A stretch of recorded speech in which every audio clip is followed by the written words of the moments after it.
The car didn't slow down. It didn't swerve. It just went dark, every light cutting out at once, and then it was gone, swallowed by the guardrail and the black water beneath it, like it had never existed at all. Grayson Vale was already pulling over before the metal stopped screaming. He didn't think. Thinking was for people who had time. He ran, he jumped, and the flooded canal took him whole. What he pulled out of that car wasn't just a woman. It was the beginning of a war, and someone very powerful was already counting on him staying quiet. Al. If you're watching this right now, you're exactly where you're supposed to be. Subscribe to the channel and hit the notification bell so you never miss a story like this one. Drop a like and tell me in the comments what city, what country are you watching from. I want to see how far this story travels. Now stay with me, because what happens next will change everything you think you know about power, silence, and the men nobody sees coming.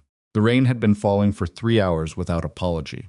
Not the soft kind that made people romantic about bad weather, the kind that came in sideways, that turned headlights into smears and made the road disappear in sections. Grayson Vale drove through it the way he drove through most things in his life, slowly, carefully, and without complaint. It was 1:45 in the morning. He'd stayed late at the garage because a customer's delivery truck had thrown a code he couldn't identify until he sat with it long enough, alone in the quiet, the way he usually had to sit with difficult things before they gave up their answers. The truck was fixed now. The customer would pick it up at 7. Grayson had already texted his neighbor, Mrs. Pruitt, to let her know he was on his way home so she could stop worrying about Tessa sleeping alone in the house. He was on Highway 9 just outside Ravenwood when it happened. The silver sedan was ahead of him maybe 200 yards, moving at normal highway speed through the rain. Nothing strange about it. Nothing that told him anything was wrong. And then its lights went out. Not a flicker, not a gradual dim.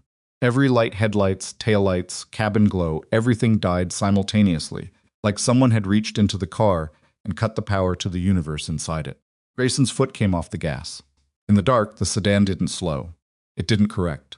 It held its speed for a half second that felt much longer, and then the front end yawed hard to the right, the tires losing their argument with the wet asphalt, and the whole vehicle punched through the guardrail at 60 miles per hour, like the metal wasn't even there.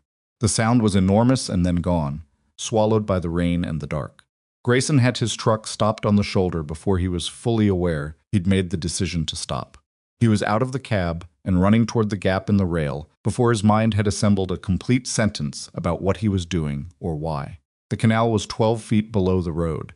He knew it was there. He'd driven this stretch of 9,000 times. In good weather, it ran maybe 4 feet deep, slow and muddy, full of reeds. 3 hours of this rain had changed the math considerably. He could hear it before he reached the rail, the rush of it, angry and purposeful, the sound of water that had somewhere to be. He looked down. The sedan was still visible beneath the surface, its shape distorted by the moving water, sinking with a kind of deliberate patience that was worse than violent. The current was pushing it downstream. Grayson didn't hesitate. He dropped off the edge. The cold hit him like a fist across the whole body. The canal was deeper than he'd estimated easily, 7 or 8 feet at the center, and the current caught him immediately, trying to roll him and spin him the way a river tries to convince you that swimming is pointless. He'd been in worse. He'd been in water that was trying to kill him while people with guns added their opinions. He got his bearings, killed the panic that tried to rise in his chest, and kicked toward the shape of the car.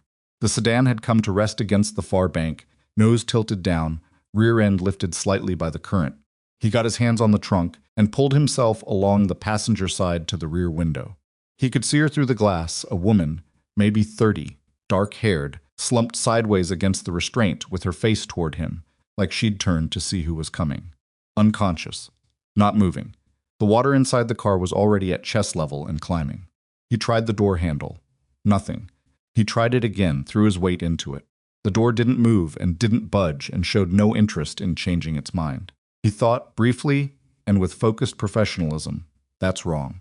Then he stopped thinking about it and reached for his belt. He carried a window punch on his keychain, a habit from the Navy, from the years when the difference between drowning and surviving was whatever you happened to have in your pockets.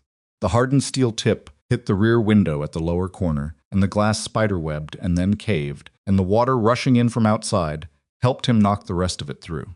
He got his arm through the opening, cleared the largest fragments with his forearm, he'd deal with the cuts later, and got the door handle from the inside. Still nothing. He could feel the mechanism. It wasn't jammed from the impact. It was locked, electronically sealed and held. He pulled his arm out and reached for the woman instead. Getting her through the window was not graceful. There was nothing cinematic about it. He got his hands under her arms and pulled. And she didn't come easily because she was dead weight against the water pressure, and the angle was wrong, and the current was trying to take him sideways while he worked. He said things he would have been embarrassed for Tessa to hear. He braced his feet against the door panel and used his legs, and after what felt like much longer than it probably was, she came through. The sedan went under 30 seconds later. He got her to the bank by keeping one arm hooked under her chins and swimming on his side. The way he'd been taught in water, he preferred not to remember. She coughed on the bank. Then she coughed harder, water coming out of her in a desperate and ugly way that meant she'd taken some in. He turned her onto her side and let her work through it. She didn't open her eyes. Her pulse was there, uneven but present, a stubborn thing still insisting on continuing.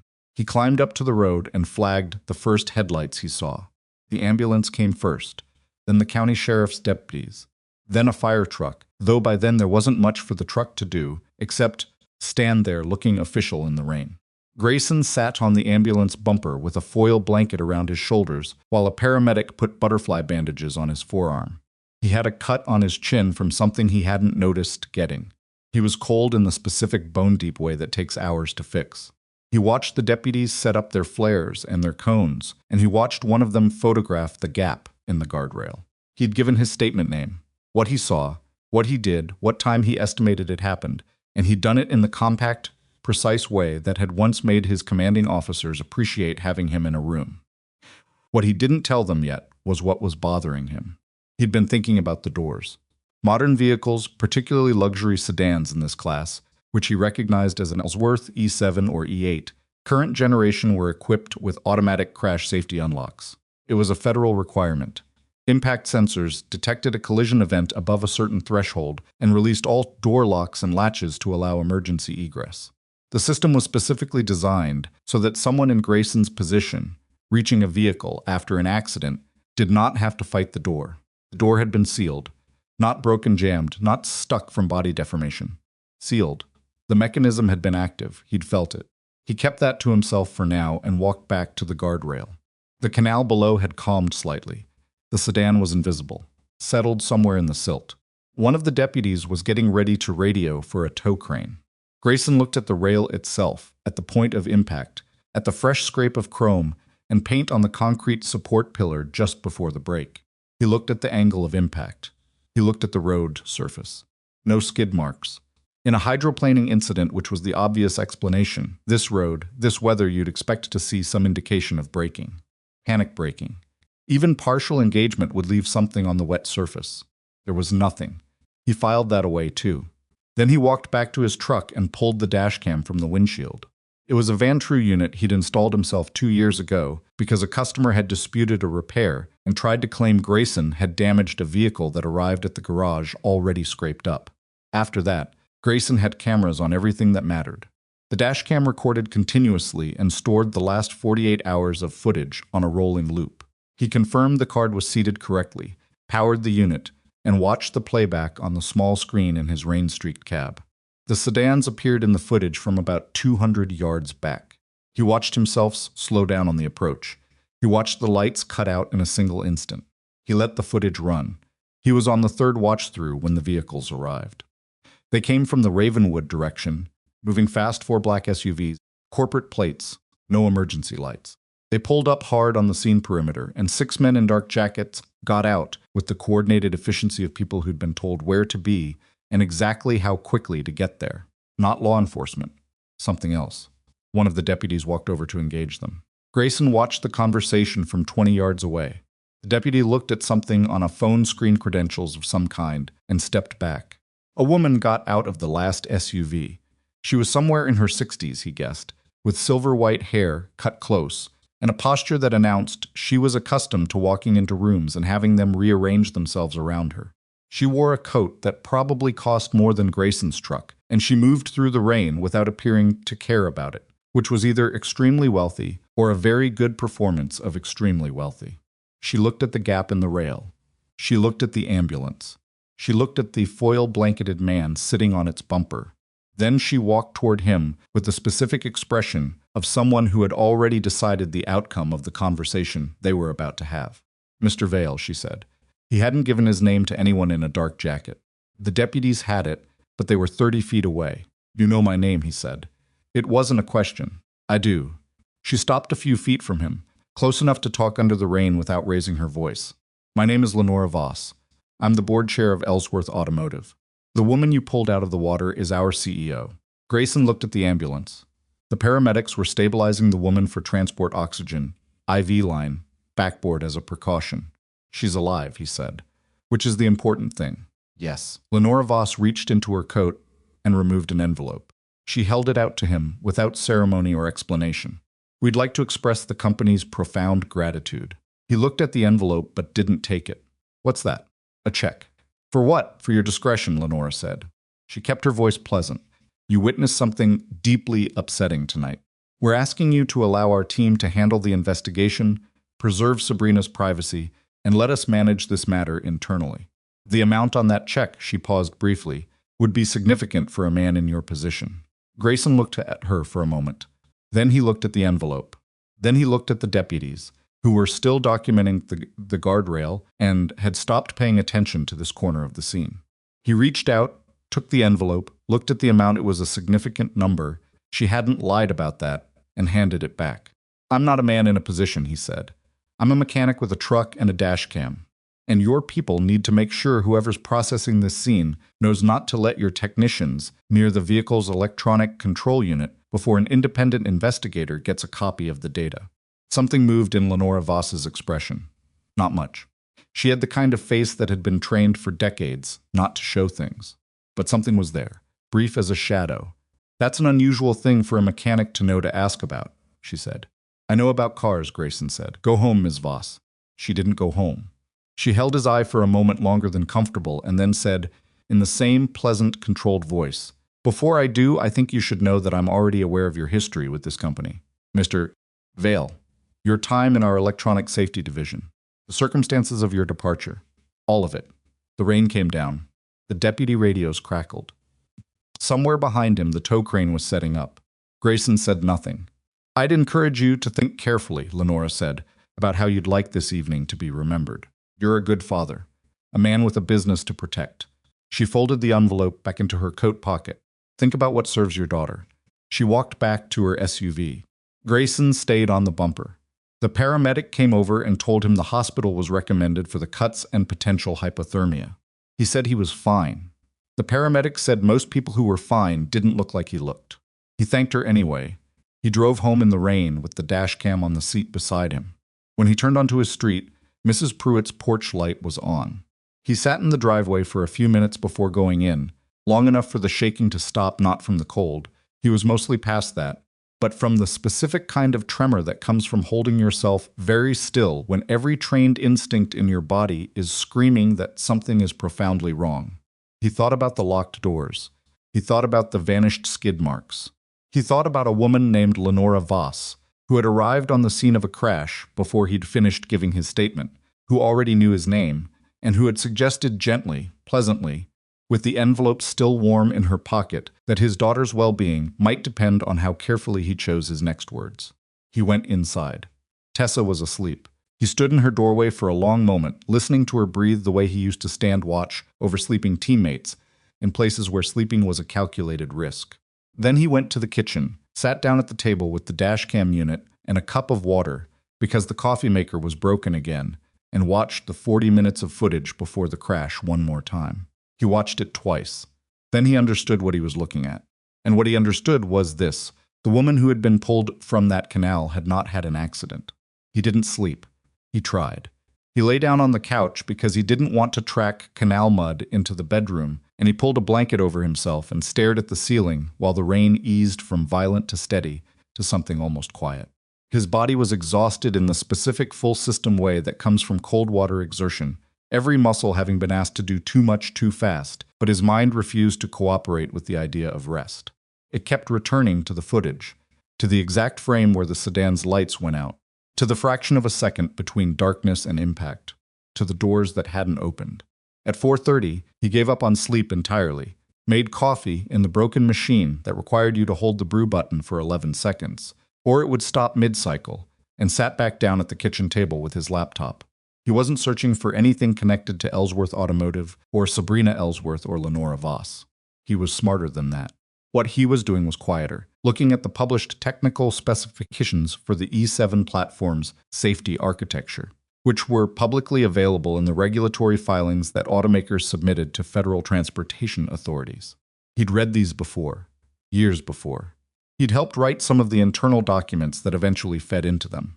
What he was looking for was a specific paragraph in a specific subsection about emergency egress protocols and the cascade conditions under which the automatic unlock system could be overridden. He found it at 10 minutes past 5. He read it 3 times.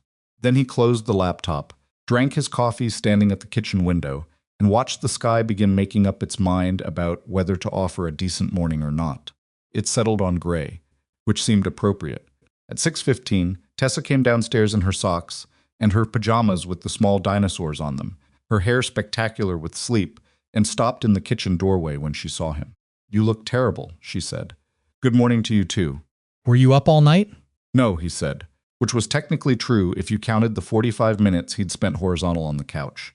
She looked at the butterfly bandages on his forearm, then at the cut on his chin, which had darkened overnight into something more visible than he'd like. She had her mother's eyes, that particular quality of looking at something and deciding she already knew more about it than you were planning to tell her.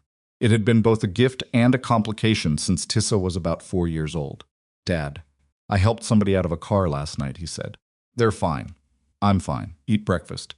She kept looking at him. "Somebody out of a car," she repeated, in the tone she used when she was filing information away for a follow-up question later. "Eat breakfast, Tess." She ate breakfast.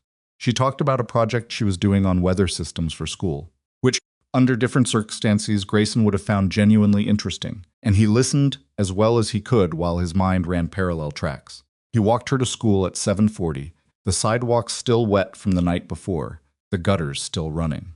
Mrs. Pruitt waved from her porch. The sky hadn't gotten any better. He came home, showered, changed the bandages on his arm, and sat back down at the table. Then he wrote a careful, specific email to the Raven County Sheriff's Department, addressed to the deputy who had taken his statement, reiterating his request that the crashed vehicle's electronic control module and all associated data logs be secured for independent forensic review before any party affiliated with Ellsworth Automotive was permitted access. He CC'd the county's traffic investigation supervisor, whose name he'd found on the department website. He sent it, noted the time, and saved the confirmation. He did not mention Lenora Voss in the email. He did not mention what he'd seen in the dashcam footage. He kept it narrow, specific, procedural, the language of a man who understood how these requests lived and died based on how they were worded.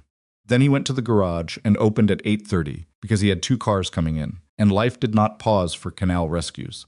The call came at 11:14 while he was elbow deep in a brake line replacement on a 2019 pickup. Unknown number. He almost let it go to voicemail, then didn't. "Mr. Vale." He recognized the voice. Lenora Voss, without the rain and the floodlights, sounded slightly different, crisper, the pleasant quality more deliberate, like a setting she'd dialed up consciously for the occasion. "I understand you sent a communication to the county sheriff's office this morning." Grayson kept his other hand on the brake line. "I did. That was unnecessary. I disagree." A pause. Brief, but there. "You're making this more complicated than it needs to be. The company has its own investigators. They're thorough and they're qualified." "I'm sure they are," Grayson said. "I'm also sure they work for Ellsworth Automotive, as does Sabrina." Her voice stayed smooth. She's awake, by the way. "She's been informed of the situation. She's asked me to extend her personal thanks for what you did last night, and she's also asked me to convey that she fully supports allowing the company to manage the investigation." Grayson set down the wrench he'd been holding. She said that. She did. He thought about that for a moment. Thought about a woman who'd been pulled unconscious from a sinking car less than 9 hours ago, who was apparently already being managed well enough to deliver messages through a board chair. "When you talk to her again," he said, "tell her I hope she recovers quickly, and that my request to the sheriff stands." The pleasant quality left Lenora's voice. Not entirely, but enough to notice. "You're a former employee of this company, Mr. Vale." You were let go under circumstances that were not favorable to you. I want you to understand how that looks, how it will look, publicly, if you continue inserting yourself into a matter that doesn't concern you. My dashcam footage of a vehicle being tampered with concerns me a little bit, Grayson said. But I appreciate the perspective. Silence. Have a good morning, Ms. Voss, he said and ended the call. He stood in the middle of the garage for a moment, aware that his hands were not entirely steady, and that the steadiness he was projecting on the phone had cost him something to maintain. Then he picked up the wrench, got back under the truck, and finished the brake line. His neighbor's dog woke him at 2:17 in the morning.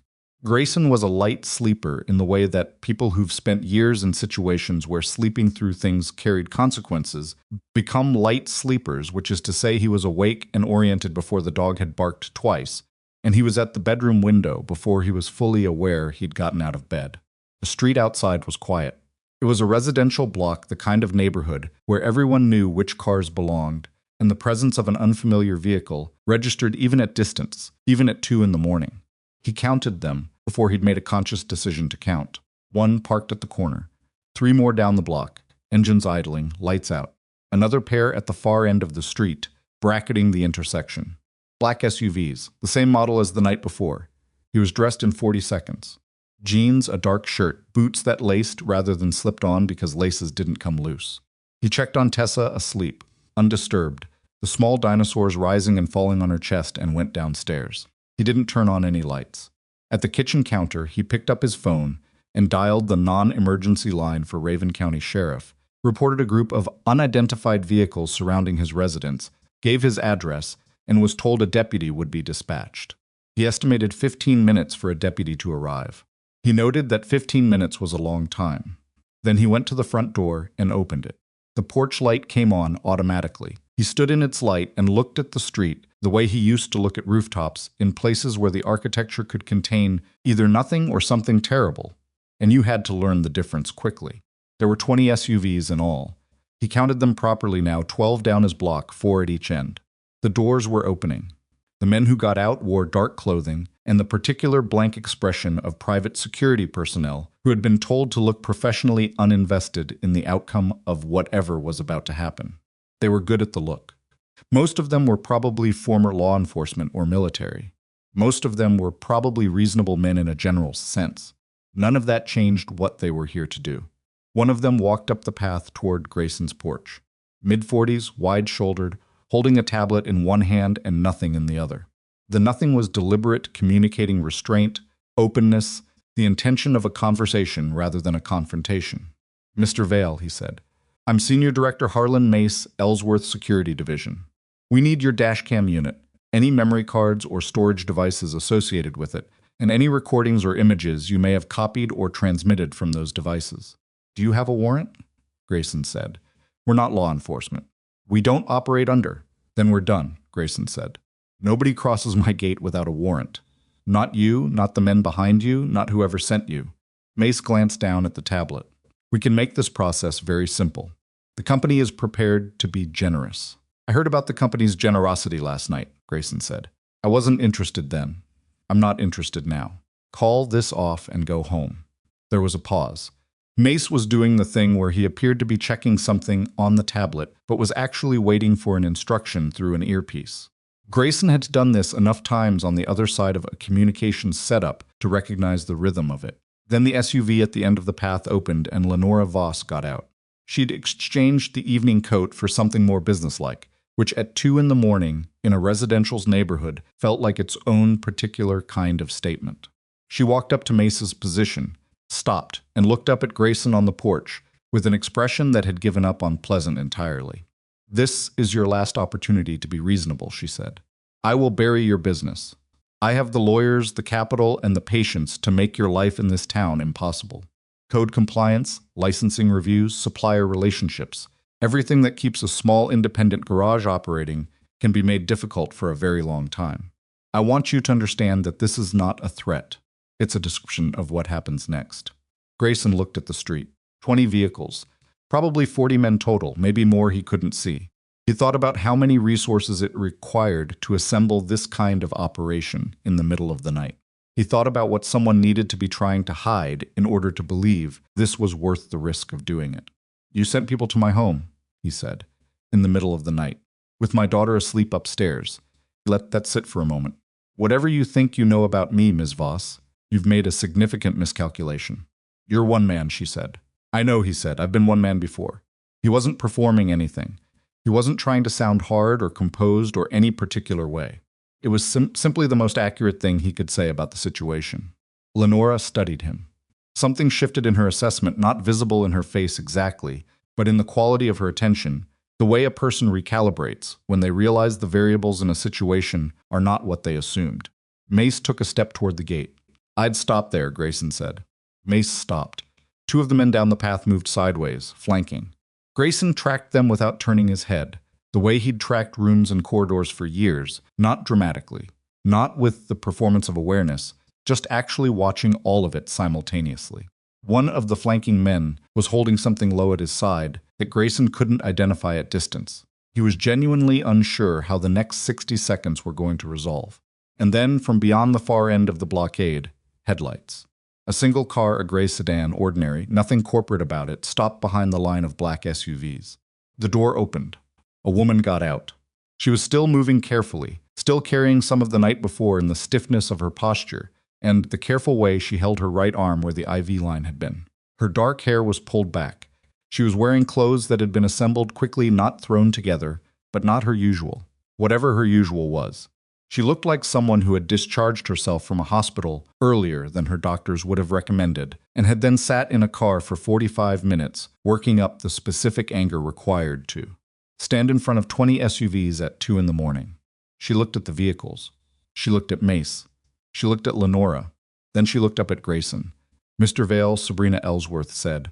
Her voice was rougher than it would normally be from the water, from the oxygen mask, from whatever the last 20 hours had taken from her. "I apologize for this. Not your fault," he said. "Actually," she said, "I just found out that it is, in the technical sense." She turned to Lenora. "The authorization code on the dispatch order for these vehicles, every one of them came from my executive account." Lenora said nothing. "I didn't authorize this," Sabrina said. "I was in the ICU. I didn't authorize anything." "Sabrina, who accessed my account?" She said it quietly. Not with heat, but with a kind of cold precision that was, Grayson suspected, more frightening than heat would have been. "Between 10 p.m. last night and this morning, who accessed my credentials and issued this order?" Mace looked at his tablet and then at Lenora. Lenora said, "We can discuss this in the appropriate setting." "Harlan," Sabrina spoke directly to the security director. "Stand your people down, right now, all of them." A long pause. Mace looked at Lenora one more time. Lenora's expression had become very still, the way expensive things become very still when they are under pressure they weren't designed for. Then Mace touched his earpiece and said something short and quiet. The men in the path stepped back. The flanking pair rejoined the main group. Doors opened along the street, and security personnel began returning to vehicles. The operation unwound itself with the same efficiency it had arrived with, leaving behind nothing but engine sounds fading in the direction of the highway. Lenora stayed. Sabrina walked up to the gate. She looked up at Grayson on the porch and said, "Can I come in?" He came down from the porch and opened the gate himself. They sat in his kitchen. He made coffee and didn't apologize for the broken machine's 11-second ritual. Sabrina sat at the table and looked at Tessa's drawings on the refrigerator crayon weather systems, mostly with accurate frontal designations that a 9-year-old had learned from a father who knew more things than his profession suggested. Lenora had been told to wait in her vehicle, which she had done with the controlled fury of someone unaccustomed to being told to wait anywhere. Sabrina wrapped both hands around the mug. She had the look of someone forcing themselves to stay present when their body was still arguing about whether recovery was going well. "How much did you see?" she said. "Enough, the dashcam." "Yes." She nodded slowly. "They told me you were a former employee, that you had a grudge." "I know what they told you." "I believed it for about 4 hours," she said. "Then I started asking questions about why an authorized security dispatch had been issued from my account while I was unconscious, and why the order was timestamped before any internal report mentioned you had a dashcam. Which means whoever sent those SUVs to your house," she paused, set down the mug, "knew about the footage before my own security team officially reported it. Which means someone was at the scene." Grayson looked at her. "You figured that out yourself." I had a long drive over here. She looked tired. Not the soft kind of tired, but the grinding kind. The kind that comes from physical trauma layered under the specific exhaustion of realizing the people around you are not who you thought they were. I'm told you used to work in our electronic safety division 7 years ago, and that you were removed during a restructuring. That's one way to describe it, Grayson said. Sabrina held his gaze. There was something about the way she did it, not aggressive, not performative, just direct, that told him she was accustomed to conversations where people hedged, and she had learned to wait through the hedging. What's another way? He picked up his coffee, set it back down. This wasn't a story he'd told many times. It wasn't a story that had gotten easier with age. I found something, he said, in the E-Series safety architecture. A vulnerability in the remote maintenance credential system, the protocol that lets authorized technicians run diagnostics and updates on vehicles remotely. The same protocol that, if someone got access to the right credentials, could override the crash safety systems, including the emergency door unlock. The kitchen was quiet. Outside, the earliest birds were starting. Still dark, but the darkness had changed quality the particular hour that isn't night anymore, but hasn't committed to morning. I wrote it up, he said. 41 pages. Every failure scenario, every attack vector, every recommendation. I filed it internally. My supervisor filed it up the chain. He paused. Nothing happened. The E7 was 6 months from launch. The fix I proposed would have required redesigning a core component of the remote access architecture. Tens of millions of dollars minimum. 3 to 4 months of delay. Maybe more. So they buried it, Sabrina said. They said I'd misidentified the risk level. That my scenario required a level of technical access that wasn't practically achievable. That I was He stopped, considered the word, used it anyway. Alarmist. And then there was a restructuring, and my position was eliminated. Sabrina looked at the table. Her jaw worked briefly. The sedan last night, she said. The doors, sealed, Grayson said. Actively sealed after the crash. The automatic unlock didn't fire. Someone used the remote maintenance system to hold the safety latches closed. She absorbed this. Someone tried to kill you, he said.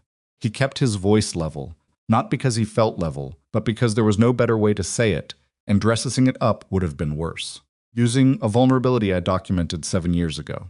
And someone who was present at the accident scene knew about my dashcam footage and dispatched your security division to seize it before it could be properly secured, using your credentials, while you were unconscious.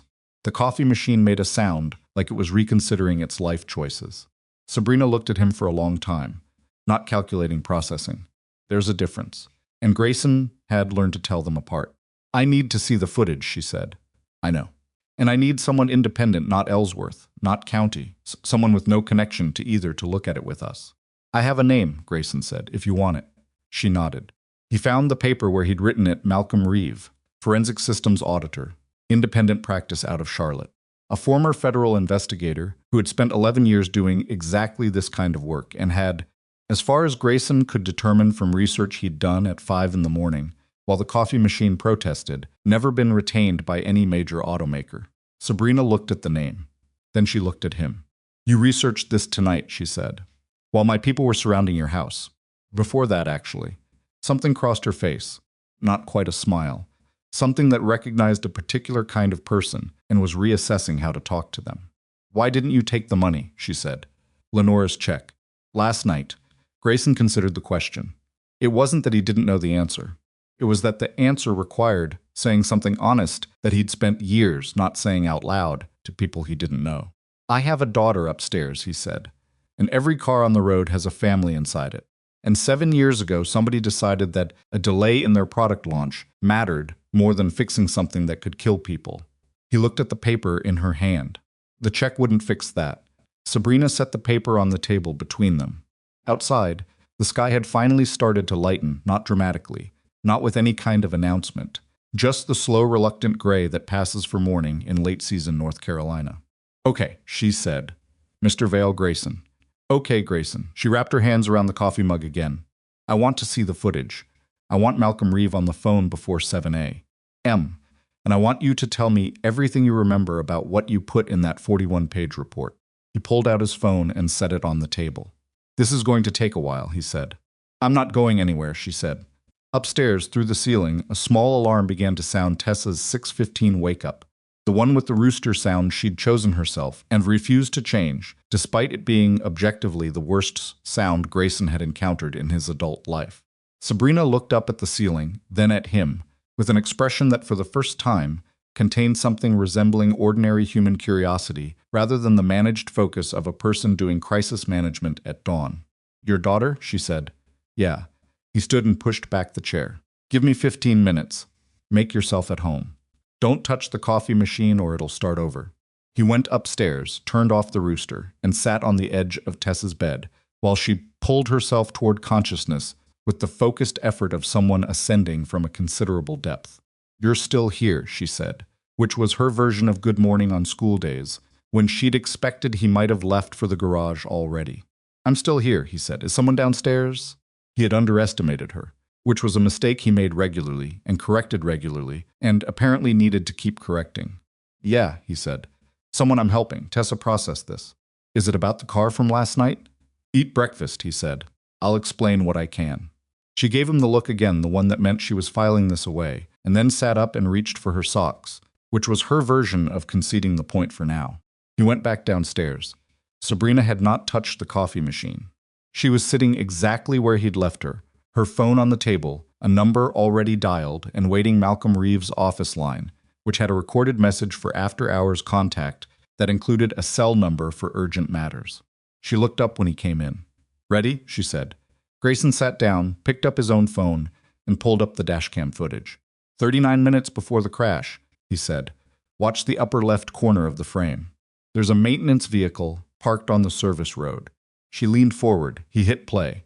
And across Lenora Voss's carefully constructed world, the first crack appeared in the dark. Malcolm Reeve arrived at 9:47 in the morning, which was considerably faster than Grayson had expected, given that Charlotte was 90 minutes away under good conditions, and the man had presumably been asleep when Sabrina called him at 6:20. He was smaller than his professional reputation, just compact and precise, somewhere in his mid-50s, with the kind of face that had settled into permanent mild skepticism, the way faces do when they've spent decades being professionally suspicious of everything they're shown. He carried a hard-sided case and a laptop bag, and shook hands with the efficiency of someone who considered handshakes a logistical formality rather than a social ritual. He looked at Grayson's kitchen, at Tessa's drawings on the refrigerator, at the coffee machine, at Sabrina Ellsworth sitting at a mechanic's table in yesterday's clothes, with dark circles under her eyes, and he said, "All right, show me what you have." Tessa had been driven to school by Mrs. Pruitt, which had required Grayson to have a brief conversation at the front door, during which he explained there was a work situation, and Mrs. Pruitt demonstrated her particular gift of understanding everything while asking nothing, a quality he had valued in her since the year after Laura died, when the casseroles and the tactful silence had been equally necessary. With the house to themselves, Grayson connected the dashcam unit to Malcolm's laptop and let the forensic examiner take control of the footage. Malcolm worked methodically, not fast, not slow, in the way of someone who understood that haste created the kind of errors you didn't discover until they mattered. He noted timestamps. He noted frame rates. He examined the metadata embedded in the file, the camera's internal identifier, the GPS coordinates logged against the timestamps. "This hasn't been edited," he said, after about 12 minutes of this. "No," Grayson said. "You haven't copied it to any other device? Sent it anywhere?" "I've watched it on the camera's own screen and on my laptop. Nothing transmitted." Malcolm nodded. He backed the footage to the 39-minute mark before the crash and let it run at quarter speed. The service road was a maintenance access lane that ran parallel to Highway 9 for about a half-mile in each direction from the bridge over the canal. It wasn't marked on standard navigation maps. It was a utility access route, the kind used by road maintenance crews and occasionally by county engineers. At the corner of the dashcam's upper left capture range, a white vehicle was visible for approximately 4 minutes and 12 seconds before it moved out of frame. The angle and the distance made the vehicle's plates unreadable, and the lighting wasn't good enough to identify the occupants. But the vehicle's shape was clear. A maintenance van, medium-sized, the kind that could carry equipment. "There," Grayson said. He pointed at the lower right section of the sedan in frame, the rear panel. Malcolm leaned closer to the screen. The sedan's lights were on at this point in the footage. This was 39 minutes before they would go dark. But if you watched the rear panel assembly of the E7 very carefully, There was a subtle pattern in the taillights. Not obvious. Not something you'd notice if you were watching the road ahead. But at quarter speed, frame by frame, it was there. "What am I looking at?" Sabrina said. "Remote handshake confirmation," Grayson said. "The maintenance override system broadcasts on a closed frequency. When a receiving vehicle accepts the connection, the rear lighting array produces a diagnostic flash pattern. It's in the technical specifications as a visual confirmation signal for technicians. 4 flashes, 2-second gap, 2 flashes. Designed to be visible from the service lane when a tech is running a remote diagnostic." Sabrina stared at the screen. On the footage, the rear taillights of her sedan blinked the pattern. 4. Pause. 2. "That's someone establishing unauthorized remote access to your vehicle," Grayson said, from the maintenance van. 39 minutes before the crash. The kitchen was very quiet for a moment. Malcolm sat back in his chair and looked at the ceiling in the way people look at ceilings when they're processing something they know is significant and they want to assemble their thoughts before speaking. "The connection handshake is logged," he said. "It wasn't quite a question." "It should be," Grayson said. "Every remote access session is supposed to generate a log entry in the vehicle's onboard system. If the ECU data was secured at the crash site, those logs should still be in it." "I requested an independent copy this morning," Sabrina said. "Before I came here, I have people at the crash site now." She paused. "People I trust." Malcolm looked at her. "How confident are you in that trust, given the last 24 hours? She held his gaze, more confident than I was yesterday. "Less confident than I'd like to be." "Fair enough," he said. He looked back at the footage. The remote access protocol, if someone had the right credentials, could they actually override the crash safety locks? "Specifically." "Yes," Grayson said. "That's a federal safety requirement." "I know what it is," Grayson said. "And I know what the architecture looks like from the inside. The remote maintenance system has administrative priority over most vehicle subsystems, including safety lockouts. The logic is that a technician might need to run a safety system diagnostic in a controlled environment where those systems being active would interfere. The authorization level required is high. It requires specific credentials issued to licensed maintenance contractors. But the capability exists, and the vulnerability I identified 7 years ago is that those contractor credentials could be spoofed if you had access to the right certificate infrastructure." Malcolm wrote something down. Old habit, he kept a physical notebook alongside his laptop. "Who has access to the certificate infrastructure?" "Ellsworth Automotive and its licensed maintenance contractors," Grayson said. Sabrina had both hands flat on the table. "So we're looking for someone with either legitimate contractor credentials or the technical capability to have spoofed them." "Yes, Malcolm," she said. "I need the financial records of every licensed maintenance contractor we have in the Ravenwood area. I need to know who was active last night, who had route access near Highway 9, and I need to know if any of them have unusual financial relationships with anyone in our executive structure." Malcolm looked at her over the top of his notebook. "That's going to take access I don't currently have." "I'll authorize it," she said. "It's going to create noise inside the company. People will know someone's looking." "Good," Sabrina said. Her voice had changed in some quality that was hard to define precisely, not louder, not harder, but more certain, the way a structure becomes certain when its load-bearing elements lock into place. "Let them know." The financial thread, when Malcolm began pulling it that afternoon from a temporary workspace, Sabrina had arranged at a hotel conference room on the far side of Ravenwood, far enough from the Ellsworth regional office to keep the investigation physically separated from. Its subject turned out to be the kind of thread that unravels a great deal when you pull it carefully. Grayson was there for parts of it and not others. He drove to the garage at noon because he had a customer's vehicle that had been promised by 4 o'clock, and he was not going to be the kind of person who let someone's daily transportation sit unreturned because his own situation had gotten complicated. He worked, called the customer, arranged the pickup, locked up at 5. Then he went to the hotel. Tessa had an after-school program on Tuesdays that ran until 6, which meant Mrs. Pruitt was covering the pickup. He'd called to explain there was still a work situation. Mrs. Pruitt had said she'd make the extra portions of whatever she was cooking, which was its own kind of eloquence. The hotel conference room smelled of carpet cleaner and recycled air. Malcolm had taken over one end of the long table with dual monitors and the kind of organized chaos that looks like disorder until you understand the system the person has built around themselves over years of this kind of work. Sabrina was at the other end, on the phone, not an easy conversation, From what Grayson could infer from her side of it, conducted in the careful language of someone managing a very large and complicated thing from a significant distance while also managing their own face, so that the person across the room couldn't read how difficult it was. She hung up and looked at Grayson. "The board wants an emergency session," she said. "Lenora has been talking to directors." "What's she saying?" "That I'm acting erratically, that I discharged myself against medical advice, and have been making unauthorized investigation decisions in a compromised state." She said it with the flat delivery of someone reciting an unfair assessment they've decided not to waste energy being offended by. She's framing it as a welfare concern. Grayson sat down. How many of the directors will believe her? 3 or 4 will believe whatever is most convenient. 2 or 3 will genuinely be worried. The rest, she stopped, looked at the wall, recalibrated. The rest will wait to see which way it goes. Malcolm looked up from his monitors. "I have the contractor." Both of them turned. "Meridian Fleet Solutions," Malcolm said. "Licensed Ellsworth maintenance contractor, Southeastern Region.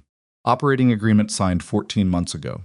They have route access to Highway 9 and the adjacent service lanes as part of a contracted maintenance corridor that covers a 40-mile stretch, including the bridge." "Do they have the credentials?" Sabrina said. "They have legitimate credentials," Malcolm said, "issued by Ellsworth's Contractor Management Division.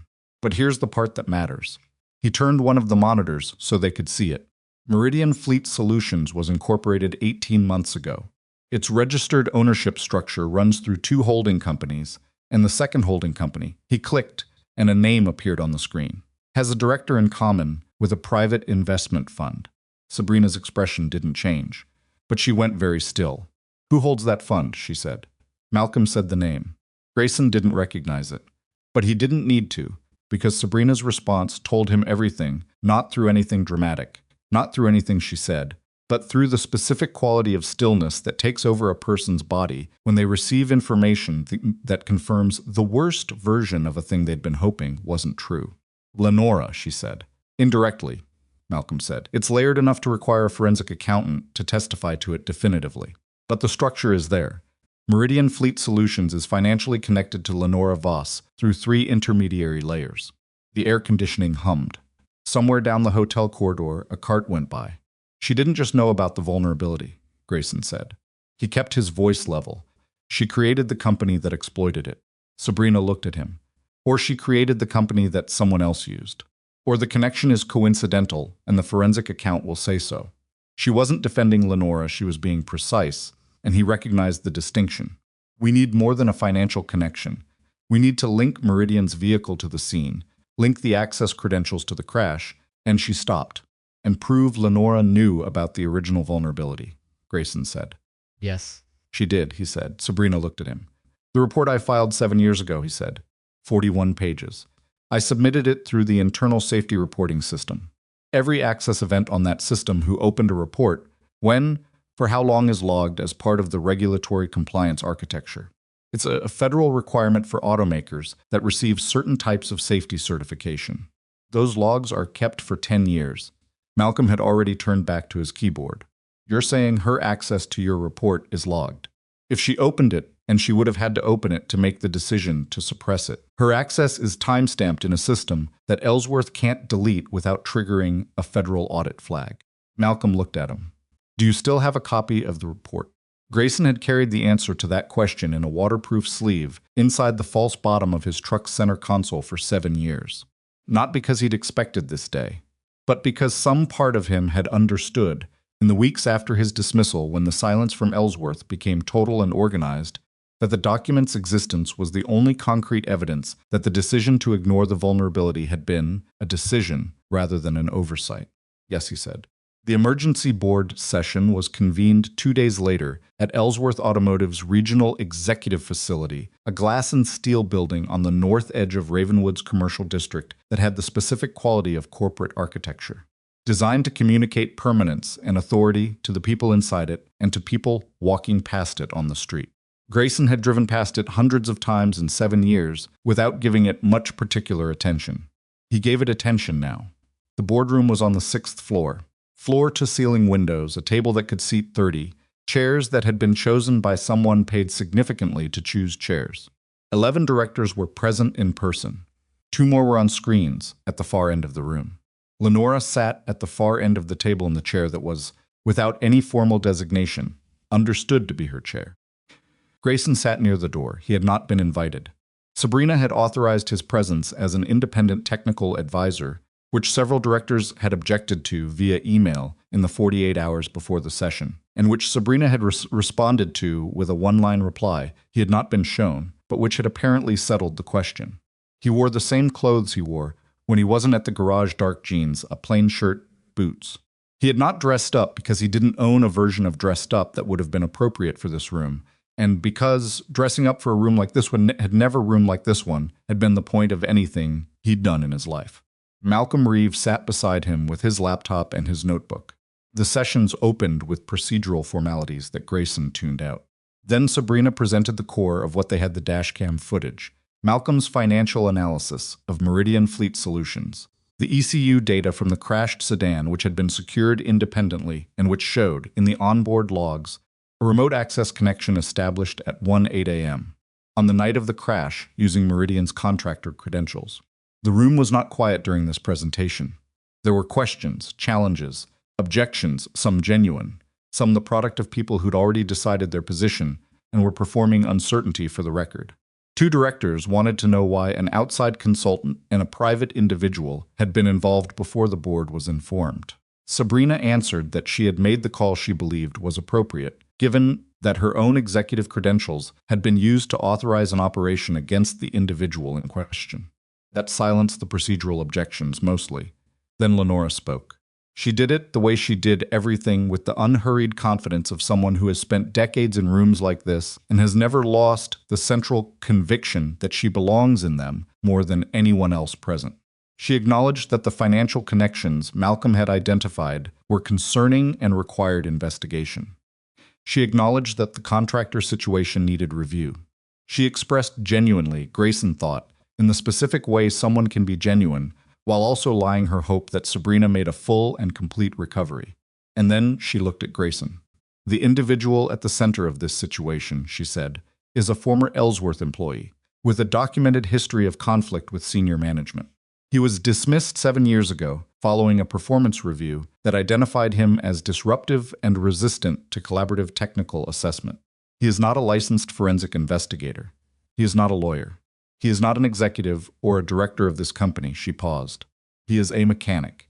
And with respect to what he claims about a 7-year-old internal report, the company has no record of any safety submission matching his description, which suggests either that his memory of events is unreliable or that the document he references never met the threshold for formal submission. Several directors nodded. A few looked at Grayson with the particular expression of people who had decided that the simplest explanation was probably correct, and that the simplest explanation was that a man with a grudge had seen an opportunity. One of them, a director whose name Grayson didn't know, seated midway down the table, actually smiled. Not at anything funny. Just the kind of smile that functions as a social signal to the room that the person wearing it is aligned with the consensus that is forming. Grayson let them finish. He had a folder on the table in front of him. He'd put it there when he sat down and hadn't touched it during the session. He reached for it now, opened it, and took out a document, 41 pages, printed from his surviving copy, which he'd scanned and saved to 3 separate locations in the 48 hours since the kitchen table conversation. He slid it to the center of the table. Submission record number 7 ESA 2000, 248, he said. Filed through Ellsworth's internal safety reporting system on March 14th, 7 years ago. The original is timestamped. The submission metadata is embedded in the document header. System access logs for that report are maintained under federal regulatory compliance requirements and are retrievable by any party with standing to request them. He looked down the table at Lenora. Those logs will show every access event, he said. Every time someone opened that document.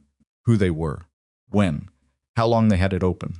He paused. They'll show that the report was opened by a senior executive account on March 21st, 7 years ago. 7 days after I filed it. For 43 minutes. The room had gone a different kind of quiet than before. You didn't bury it because nobody saw it, he said. You buried it because you read it. All of it. And you decided the launch timeline mattered more. He met her eyes. She held them. She was good at it. He'd give her that. You didn't fire me because I was wrong, he said. You buried me because I was right. One of the screens at the far end of the room showed a director whose face had gone carefully neutral. The director with the smile had stopped smiling. The two who had been nodding along with Lenora were examining the table surface with sudden interest.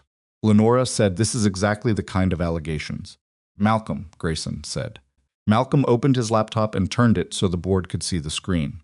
He had requested the system access logs through Sabrina's authorization that morning, pulling from the Regulatory Compliance Archive, and they had come through at 11:42. He had printed a summary and loaded the full log file. The summary was already displayed, time-stamped and formatted in the dry, irrefutable language of database records, document ID 7ESA2000, 248, access event, senior executive credentials, March 21, duration 43 minutes, 17 seconds. The credentials were Lenora Voss's. Lenora looked at the screen. Grayson didn't look at her. He looked at the directors, the ones in the middle, not the ones already committed either way, but the ones still deciding. He'd learned early in his Navy years that in any situation where the outcome depended on other people's choices, the people who mattered were never the ones at the extremes. They were the ones in the middle, watching to see which way the weight fell. The weight was falling. He could feel it. "I want an independent forensic accounting firm," one of the middle directors said. A woman in her 60s who had until this moment said nothing at all, to verify the financial connection to Meridian Fleet Solutions. "And I want the Federal Safety Compliance Office contacted today." "Seconded," said another director. Lenora said, "The board should not be making unilateral decisions in a session that wasn't properly constituted." "Ms. Voss." Sabrina's voice from the head of the table was not loud. It did not need to be. "You accessed a documented safety report identifying a vulnerability that could seal a person inside a crashing vehicle. You suppressed it. And a contractor financially connected to your investment portfolio used that vulnerability to attempt to kill me 2 nights ago." She looked down the table. "I would like you to sit quietly while the board decides what to do next." Lenora sat quietly. It was not the sitting quietly of someone who had conceded. It was the sitting quietly of someone who was recalculating, measuring the distance between where they were and where the exits were, running the mathematics of how bad this could get versus how much of it could still be managed. Grayson recognized the calculation. He'd watched people run it before, in circumstances where the exits had been more literal. He looked at the document on the table, 41 pages, 7 years old. The kind of work that had cost him a career and then, eventually, become so much a part of his ordinary life that he'd stopped thinking about it, because you couldn't operate a garage and raise a daughter and maintain a functional relationship with the idea that something you'd written and lost. Sleepover had been used to line a drawer somewhere. But it hadn't been lost, it had just been waiting. He thought about that briefly, and then let it go, because the board was still talking, and he needed to pay attention. One of the directors was asking about the scope of vehicles, affected how many E7 and E8 units were on the road, with the unresolved vulnerability in the remote access architecture. Malcolm had a number prepared. The regulatory filings and production records put the figure at several 100,000 vehicles across 3 model years. The director looked at the number on the screen for a moment. "Every one of those vehicles," he said, slowly, "has the same architecture, the same exploitable system." "Yes," Grayson said. "And the fix requires a software update to the remote access credential validation system and a firmware patch to the emergency safety override logic. It's not a mechanical recall in the traditional sense. For most units, it's deployable remotely through the existing over-the-air update architecture. But it requires the company to acknowledge the vulnerability publicly and notify regulators, because the over-the-air deployment of safety-critical patches is subject to federal reporting requirements." Another silence. "How long have you known how to fix it?" the woman director said. Grayson looked at her. "I outlined the fix in the report. Page 37. She looked at the 41 pages on the table. A director at the far end said quietly, to no one in particular, "We've had the solution for 7 years. Nobody answered that. There wasn't anything to say about it that made it better. Outside the floor-to-ceiling windows, the city of Ravenwood went about its afternoon vehicles moving on the roads below, ordinary people in ordinary cars, with no particular awareness that the architecture keeping them safe in certain catastrophic scenarios had a door in it that certain people had known about and chosen, for the sake of a product launch timeline, to leave unlocked." Grayson looked at it for a moment. Then he looked back at the table. Lenora had not moved. Her hands were folded in front of her. Her posture remained as correct as it had been when the session opened. But something behind her eyes had changed, not broken exactly, but shifted. The way a structure shifts when the load it's been carrying has been redistributed somewhere it didn't expect. She looked at Grayson once, briefly, with an expression that was more complex than anger and more honest than anything she'd shown in the 2 days since the canal. He couldn't have said exactly what it contained. Somewhere in it, he thought, was the particular look of a person who had told themselves a story for a very long time and could feel that story beginning to lose its coherence. He didn't feel anything particular about it. He wasn't glad. He wasn't satisfied. He was tired in the way that comes after sustained attention, and he was thinking about Tessa's after-school pickup and whether Mrs. Pruitt had remembered about the Thursday nutrition project that needed a parent's signature. The board voted to convene an emergency independent investigation, to notify federal regulators, to freeze Meridian Fleet Solutions contractor access, and to place Lenora Voss on administrative suspension pending the outcome. The motion passed 9-4. Lenora collected her things with a precise, unhurried efficiency that was either genuine composure or the best performance of composure Grayson had ever seen. She walked to the door. She did not look at the directors who had voted against her. She did not look at Sabrina. She paused at the door briefly and looked at Grayson one final time with an expression he couldn't fully read and decided he didn't need to. Then she left. The room exhaled. Sabrina set down the pen she'd been holding and looked at the window, at the city below, at the ordinary vehicles on the ordinary roads, and her expression had the particular quality of someone who has just understood something they wished they'd understood much earlier, and is now deciding what to do with the distance between then and now. Grayson picked his copy of the 41 pages, squared the edges, and put it back in the folder. Malcolm closed his laptop. One of the directors said something procedural about next steps. Another began talking about media strategy. The room started filling with the ordinary noise of an institution beginning to process a crisis, which was its own kind of machinery necessary, grinding, slow, and entirely separate from the human experience of what had just happened. Grayson stood, picked up the folder, and walked to the window. The canal bridge was visible from here if you knew which direction to look. He found it without trying, the gap in the guardrail still raw, the repair crew's orange markers just visible at this distance. The creek itself was invisible from here too far, the angle wrong, but he knew where it was. He thought about 1:47 in the morning and the way the sedan's lights had gone out all at once, and the weight of an unconscious woman against the current. Then Sabrina appeared beside him at the window, and they stood there for a moment without talking, looking at the city. "Thank you," she said. "You would have gotten there," he said. She considered that. Maybe. Eventually she paused. Not before the data was gone. He nodded. "What do you need?" she said. "From the company. From me. Tell me what's fair." He looked at the orange markers on the canal bridge for a moment longer. "I'll tell you," he said. "But not today." She looked at him. "Today," he said, "I need to go pick up my daughter." He picked up Tessa at 6:10, 3 minutes late, which she noted. Mrs. Pruitt said, "You were at a meeting," Tessa said, climbing into the truck with the practiced efficiency of a child who had been getting into trucks since she was old enough to reach the handle. "I was. A long meeting, yes." She buckled her seatbelt and looked at him with the lateral assessment she'd developed somewhere around age 7 and had been refining ever since. "Is the work situation over?" Grayson pulled out of the school parking lot. The evening was cooler than the previous days, the sky doing something complicated with orange and gray that Tessa would probably have technical vocabulary for. "Getting there," he said. "That means no. That means getting there." She accepted this with the particular patience of a child who has learned that some information arrives on its own schedule and pushing doesn't change the timetable. She told him about school instead, a disagreement during the weather project about whether a cold front classification had been applied correctly to a sample map, a position Tessa held with the quiet certainty of someone who had been checking weather data as a hobby since age 6 and knew she was right but was trying to figure out how to be right without making her partner feel bad about being wrong. "What did you decide to do?" Grayson said. "I showed her the data," Tessa said. "Not in a mean way, just the data. How'd that go?" "She said I was right, but she didn't seem happy about it." "Being right isn't always the part that matters most," Grayson said. Tessa thought about this for the length of 2 traffic lights. "What's the part that matters most?" "Whether the other person still wants to work with you afterward." She was quiet for another block. "Does she, Mrs. Pruitt, my partner?" "Oh, yeah, she wants to keep going." She asked if I could help her understand the frontal system classifications better. Tessa paused. So I think it was okay. Grayson nodded.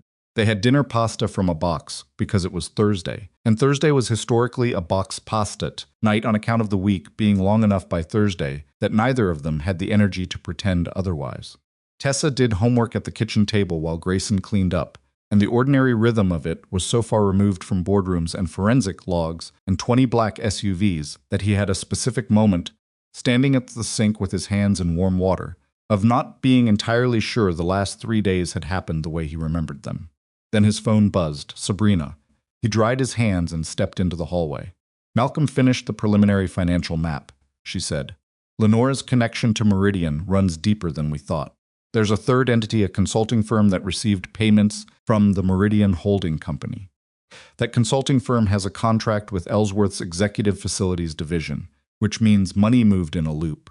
Meridian did work for Ellsworth through legitimate contracts, got paid, and a portion of those payments eventually circled back to Lenora through the consulting structure. Grayson leaned against the hallway wall. She was billing the company to fund the contracts she was using against the company. Effectively, yes. Malcolm says a forensic accountant can trace it. It'll take weeks to document completely, but the structure is there. A pause. The Federal Safety Office called this afternoon. They want to meet on Monday. They're treating it as a priority review given the number of affected vehicles. Good, Grayson. She stopped. He waited. 3 directors called me separately this evening. 2 of the ones who voted to suspend Lenora, and 1 who voted against. The one who voted against called to say he was wrong. What did you tell him? That I appreciated him saying so. Another pause. Lenora's legal team reached out to the company counsel this afternoon. They're preparing a wrongful suspension claim. They're arguing that the board acted without proper process and that the evidence presented was obtained irregularly. Grayson said nothing. They're also suggesting, Sabrina said carefully, that your involvement as an unauthorized outside party compromises the evidentiary chain. That anything Malcolm found through access you facilitated could be challenged. He thought about that. Malcolm was retained by you, as CEO, through your executive authority, I know. Our legal team says it holds. But Lenora's people will argue it anyway.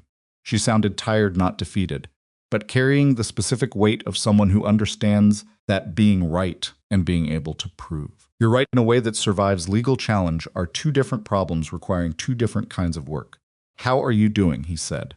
It came out more directly than he'd planned. A brief silence. I'm functional, she said, which is not the same as fine, but it's what I have right now. A short exhale. I keep thinking about the hospital.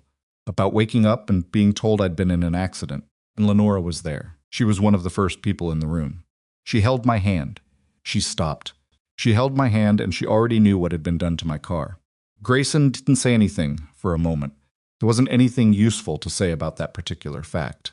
It had its own weight, and it needed to be allowed to have it. Get some sleep, he said. Monday's going to be long. I know. A pause. Thank you. For tonight. For answering. After he hung up, he stood in the hallway for a while. Down the hall, he could hear Tessa turning pages. The furnace clicked on. The house settled into its ordinary nighttime sounds, and he stood inside them and thought about Lenora Voss sitting in a hospital room, holding the hand of the woman she'd tried to have killed, and the distance between the surface of things and what lived underneath them. The days that followed had their own particular texture, the grinding procedural texture of an institutional crisis that has moved past its dramatic peak and into the long, complicated work of consequence. Malcolm spent those days at a downtown office Sabrina had arranged, working with the forensic accounting firm she'd retained and with 2 attorneys from outside counsel who had no prior relationship with Ellsworth Automotive. Grayson went to his garage in the mornings because the garage still existed, because customers still needed their vehicles, because the work had its own integrity regardless of everything happening in parallel. He was under an engine mount repair on a Friday morning when he heard footsteps in the garage. He rolled out from under the vehicle, expecting a customer. It was not a customer. The man standing in his garage was mid-40s, gray at the temples, wearing a jacket that had the specific cut of someone who bought clothes on a corporate account.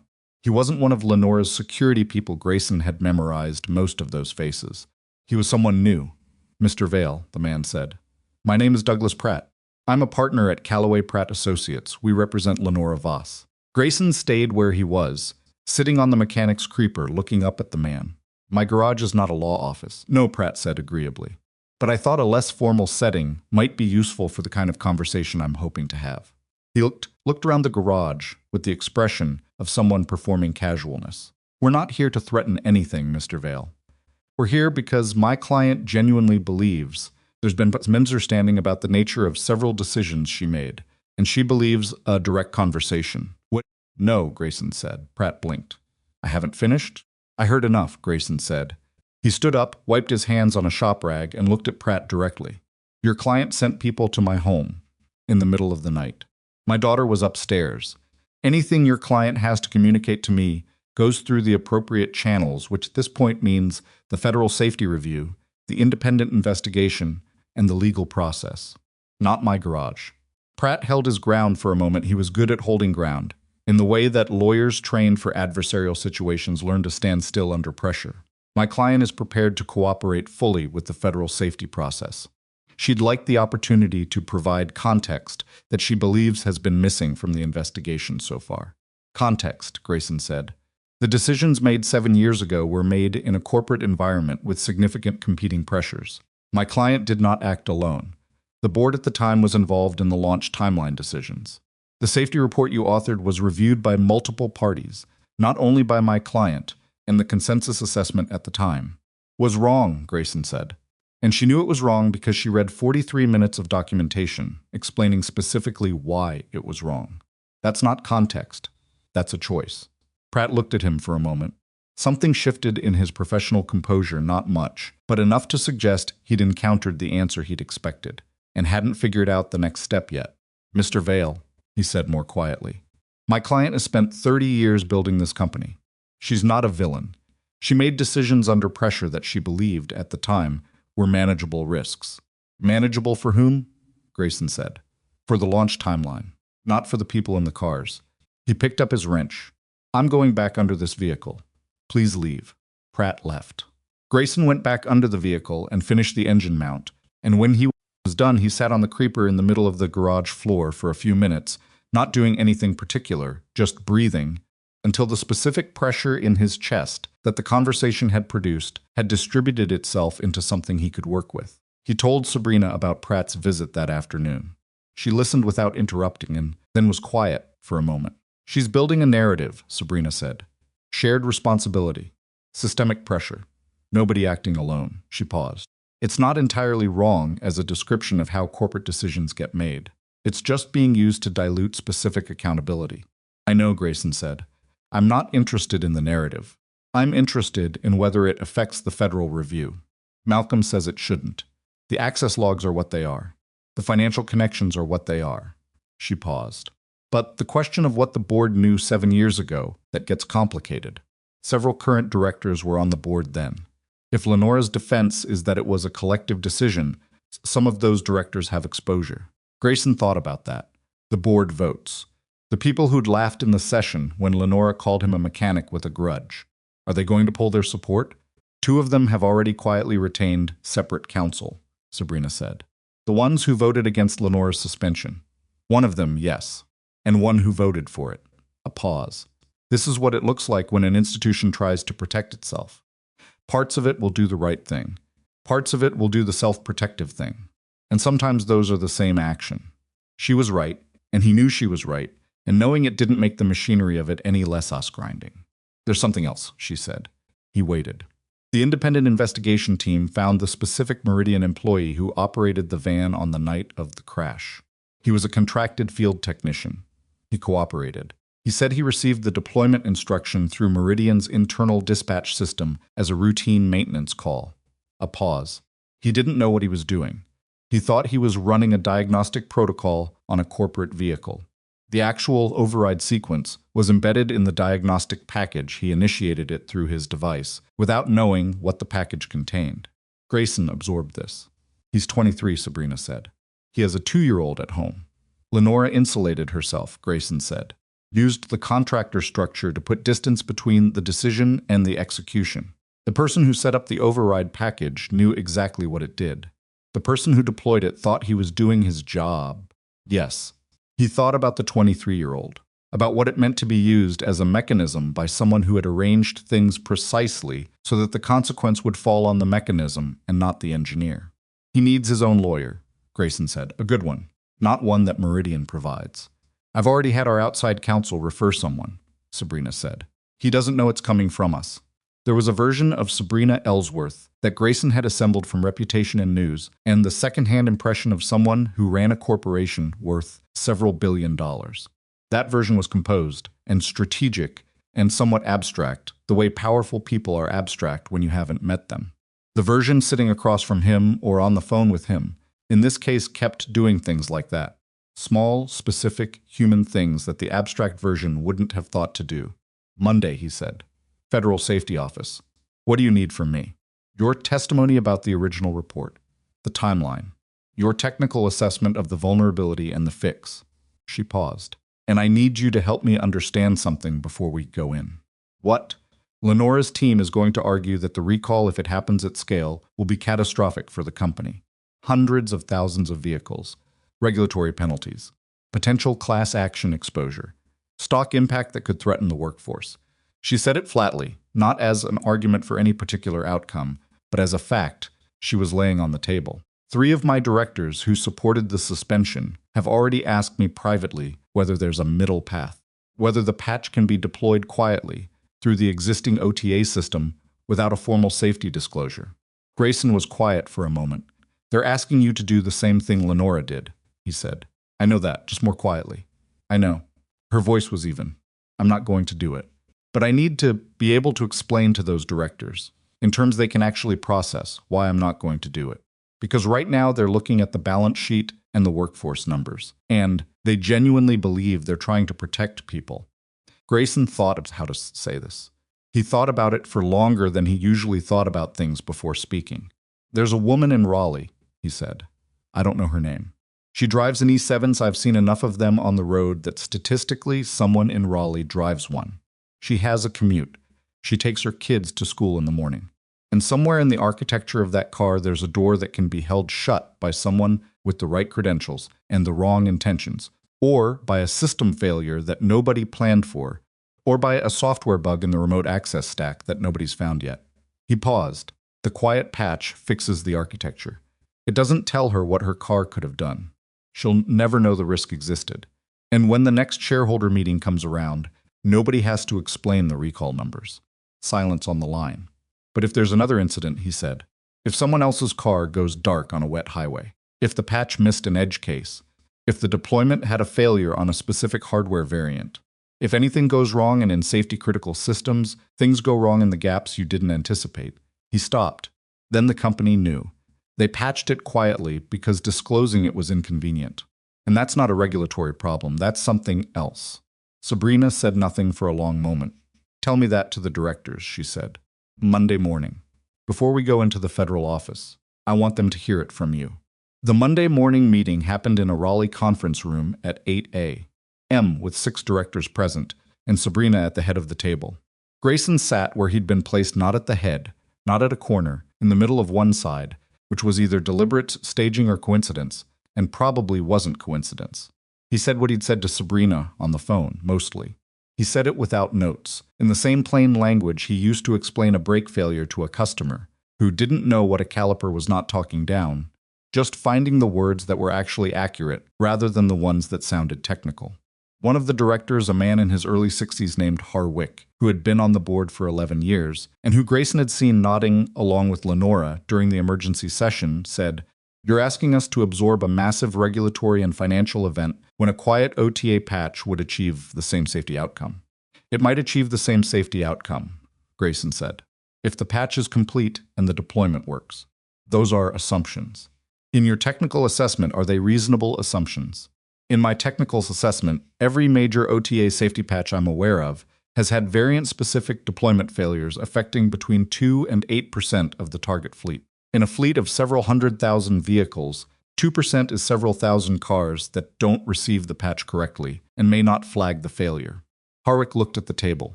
The federal disclosure process, Grayson said, requires the manufacturer to track deployment, verify completion rates, and conduct follow-up on any vehicles where deployment couldn't be confirmed.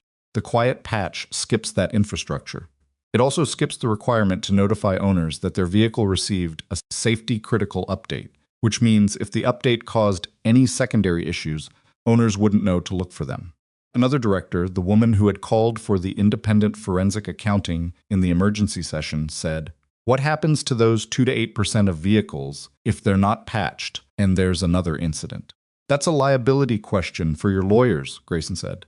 "My answer is that someone's car doesn't have working emergency exits." The room was quiet.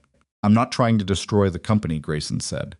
He looked down the table at each of them, not aggressive, just direct. "I'm trying to tell you what I actually know, which is what you asked me here for. The full disclosure path is more painful in the short term. It's more defensible in every other way." Harwick looked at Sabrina. "And you've decided." "I decided before this meeting," Sabrina said. "I wanted you to hear the reasoning from the person best positioned to give it." There were no more arguments about the quiet patch. There were questions about the timeline, the regulatory process, the media strategy, the language of the owner notification. These were legitimate questions, and Grayson answered the technical ones and let the lawyers answer the others. The meeting ran until 10:15. The Federal Safety Office meeting started at 11. It ran for 4 hours. Grayson testified for 90 minutes of those 4 hours, his technical background, the original vulnerability discovery, the contents of the report, the forensic evidence of the remote access exploit used on the night of the crash, his assessment of the patch requirements and deployment challenges. The federal investigators were thorough in the specific, exhaustive way of people whose job is to be thorough, and they asked questions that required him to go back through the technical architecture of the remote maintenance system in more detail than he'd covered in any previous conversation. He answered all of it. He was tired by the end of it. His back hurt from the chair. When it was over, Sabrina found him in the building lobby. "You did well," she said. "I answered questions. Some people can't do that cleanly under 4 hours of federal questioning." She looked at him. There were shadows under her eyes that hadn't been there a week ago, or had been there but had a different quality now, not just exhaustion, but the specific weariness of someone who has been stripped of some comfortable certainty about the world and is still working out how to move in the space that's left. They walked outside into the afternoon, which had turned clear and cold, the kind of autumn day that the South occasionally produces as if to demonstrate it can. "Lenora's lawyers filed the wrongful suspension suit this morning," Sabrina said. "Officially, I heard. The board authorized outside litigation counsel." She paused. "The suit names you as a contributing party.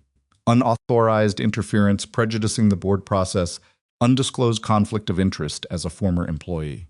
Grayson absorbed this without particular surprise. "Did you know they'd do that?" "I expected it." She pulled her coat tighter. "Our counsel says the claims are weak, but weak claims still take time and money to defend. It's a pressure tactic." "I know what it is." She looked at him sideways. "Does it change anything?"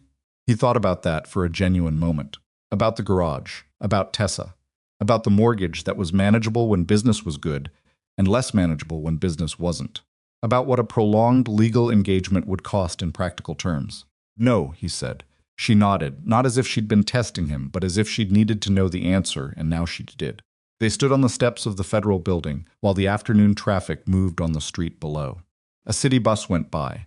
An E7 sedan, silver, passed through the intersection, the same model as the car that had gone through the guardrail a week ago. Now just a car, just a person going somewhere, unaware of any of this. Grayson watched it pass. He thought about Lenora's lawyer in his garage, talking about context, about manageable risks, about 30 years of building something. He thought about the 23-year-old technician who'd climbed into a Meridian van, thinking he was doing a diagnostic run. He thought about the woman in the hospital bed, Lenora sitting beside her, holding her hand. He thought about what it cost to choose one thing over another when both choices had real weight. He wasn't naive enough to believe that the launch pressure 7 years ago had been nothing, that the people who'd suppressed the report had done it out of simple malice, with no awareness of the stakes. They'd done it because they'd decided, consciously or through the quiet accumulation of smaller decisions, that one set of people mattered more than another set of people. That was not a complicated kind of wrong. But it wasn't a simple kind of person who did it, and he'd spent enough years working with the outcomes of other people's calculated decisions to know that understanding how something happened wasn't the same as excusing it. "What's next?" Sabrina said. "You have a recall to manage," he said. "I have a truck that needs its oil changed." She made a sound that wasn't quite a laugh, but was adjacent to it. "After that," she said. When this is over, you said you'd tell me what you wanted. He looked at the traffic, at the silver sedan that had long since turned a corner and disappeared into the city. I will, he said, when it's over. But he already knew. He'd known for several days, since the morning in the hotel conference room when he'd watched Malcolm pull the financial thread and understood, for the first time in 7 years, that the report hadn't disappeared because it was wrong. It had disappeared because it was inconvenient. And the only way to make sure the next engineer who found the next flaw in the next system didn't disappear the same way was to build something that couldn't be conveniently ignored. Not a lawsuit, not a settlement, not a title or a check. Something structural. Something with teeth. He knew what he was going to ask for. He was also reasonably certain that Sabrina was already halfway to guessing it, because she'd been watching him with the specific attention of someone assembling a picture from available evidence, and he had come to understand considerably better at that than most people gave her credit for. He started down the steps. Come on, he said. I'll buy you a terrible cup of coffee from the machine in the parking structure. You can tell me what the lawyers said about the litigation timeline. She fell into step beside him. It's going to be a long process, she said. Most things worth finishing are, he said. They walked down into the afternoon together, the federal building receding behind them, the city doing its ordinary business on all sides, and somewhere to the north, on a stretch of Highway 9 with a fresh guardrail and orange markers still fading. In the autumn light, the canal ran quiet and unremarkable, as if nothing had ever broken the surface. The recall was announced on a Tuesday, 6 weeks after the night Grayson drove home through a thunderstorm and watched a car disappear into a canal. It was not a clean announcement. Nothing about the process had been clean, and Sabrina had stopped pretending otherwise sometime around the third week, when the media had gotten hold of the broad outline of the story, and the financial press had started running pieces about corporate governance failures, and the stock had dropped 11% in 2 days. She'd stood in front of cameras and said the words that needed to be said, that a safety vulnerability had been identified, that it had not been addressed with the urgency it required, that the company was taking full responsibility, and she'd said them without the corporate softening language that her communication spent 3 days trying to insert into the prepared statement, because she'd read the draft and taken a pen to it and crossed out every sentence that was technically true, but designed to make the truth feel smaller than it was. The communications director had looked at the revised statement and said carefully, "This is very direct." Yes, Sabrina had said. It is. The statement went out as written. Grayson watched the press conference on his phone in the garage, propped against a toolbox, while he waited for a differential to drain. He watched Sabrina stand at the podium in a gray suit that she'd clearly put on quickly, one collar slightly uneven, which the cameras probably caught, and which she either didn't notice or had noticed and decided not to care about, and deliver 11 minutes of the most direct public corporate accountability speech he'd heard in his adult life. She did not use the word oversight. She did not say lessons learned. She said the vulnerability was documented in 2017, that the documentation was suppressed by a senior executive who has since been removed from the company, and that every vehicle in the affected fleet would receive a mandatory safety update, tracked and verified under federal supervision. She also said that the engineer who had originally identified the vulnerability had been wrongfully terminated, that his professional record had been formally cleared, and that she intended to establish a permanent independent safety council with binding authority over vehicle launches. She said his name, Grayson Vale, on camera, in front of the financial press and the automotive trade journalists and several national news correspondents. Grayson watched it happen from his garage, standing next to a truck up on a lift, with grease on his forearms and the differential still draining into the catch pan. He didn't know exactly how to feel about it. He'd known it was Sabrina had called him the night before to read him the statement, and he'd told her she didn't have to include his name, and she'd said she wasn't doing it for him. She was doing it because the record needed to be accurate, and he'd accepted that because it was a reasonable answer, and also because arguing with her about it would have been pointless. She had a quality he'd come to understand, of having already thought through the thing you were about to say before you said it, which made certain conversations efficient and occasionally maddening. His phone had rung 11 times in the 40 minutes after the press conference. He let most of them go to voicemail. He called back. The two that mattered: his sister in Asheville, who'd seen the coverage and wanted to know if he was all right, and Tessa's school, which had called because several other parents had apparently been asking questions, and the principal wanted to give him the courtesy of a heads-up before Tessa heard about it from other kids. He picked Tessa up himself that afternoon. She was quiet for the first block, which meant she was assembling something. "You were on the news," she said. "A little bit. More than a little bit." Emma's mom showed her a clip at pickup. "How was that?" Tessa considered. Emma said her mom said you were brave. Emma said she didn't understand most of it. A pause. "I understood most of it. I know you did." Another block. "Is that what the work situation was?" "Yes." "The lady whose car went in the water that was the CEO of the car company?" "Yes." "And somebody tried to kill her." He'd been careful about how much of this to tell Tessa and had landed on the position that she was 9 and not fragile, and that the outline of what happened was something she'd eventually need to understand, and that hearing a sanitized version from him was better than hearing an unsanitized version from Emma's mother. "Yes," he said. "And you knew something about her car that nobody else knew." "I knew something about the kind of car." "Yes." Tessa was quiet for another stretch. The afternoon was flat and gray, the kind of late autumn day that sits on everything, without committing to rain or something sun or anything in particular. Then she said, "Did you know something was going to happen? Before you saw the crash?" "No. You just happened to be there." "I just happened to be there." She digested this.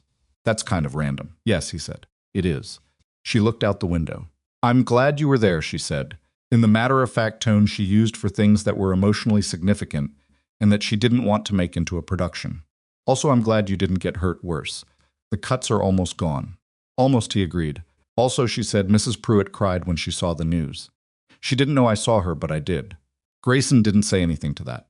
He thought about Mrs. Pruitt and her casseroles and her porch light and her 11 years of being the person who was there when he needed someone to be there, and he felt the particular kind of gratitude that doesn't have anywhere to go except to sit in your chest and remind you that your life is built out of people more than you usually remember. The legal process ran alongside everything else for the better part of 3 months, the way legal processes do, slow, expensive, punctuated by periods of waiting that felt disproportionate to the periods of activity. Lenora's wrongful suspension suit moved through its preliminary stages.